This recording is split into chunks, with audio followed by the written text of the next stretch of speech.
ব্রাহ্মণবাড়িয়ায় আধিপত্য বিস্তারকে কেন্দ্র করে মহাসড়কের উপর টর্চ লাইট জ্বালিয়ে দুই গোষ্ঠীর মধ্যে রক্তক্ষয়ী সংঘর্ষ হয়েছে।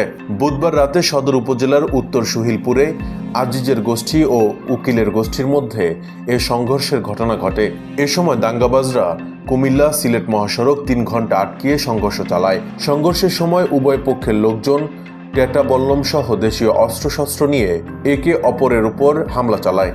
এ সময় ইটপাটকেল নিক্ষেপ আর ধাওয়া পাল্টা ধাওয়ায় এলাকা জুড়ে ব্যাপক আতঙ্কের সৃষ্টি হয়।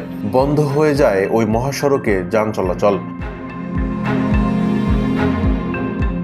স্থানীয়রা জানায়, গত 4 থেকে 5 দিন আগে আওয়ামী লীগ বিএনপি নিয়ে বিতর্কের জের ধরে উকিলের গোষ্ঠী সাদ্দাম আজিজের গোষ্ঠীর আক্তারকে থাপ্পড় মারে। এ নিয়ে দুই গোষ্ঠীর মধ্যে উত্তেজনা চলতে থাকে।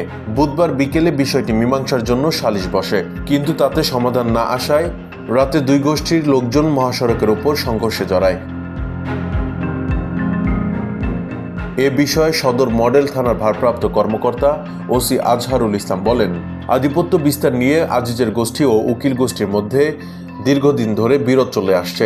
এরই জের ধরে বুধবার সন্ধ্যার পর থেকে দুই গোষ্ঠীর লোকজন সংঘর্ষে জড়ায়। খবর পেয়ে পুলিশ ঘটনাস্থলে পৌঁছে সংঘর্ষ নিয়ন্ত্রণের চেষ্টা চালায়। পরে যৌথ বাহিনীর সহযোগিতায় সংঘর্ষ নিয়ন্ত্রণে আনা হয়। পরবর্তী সংঘর্ষ এড়াতে এলাকায় পুলিশ মোতায়েন রয়েছে। এ ঘটনায় আইনগত ব্যবস্থা প্রক্রিয়াধীন বলেও জানান তিনি।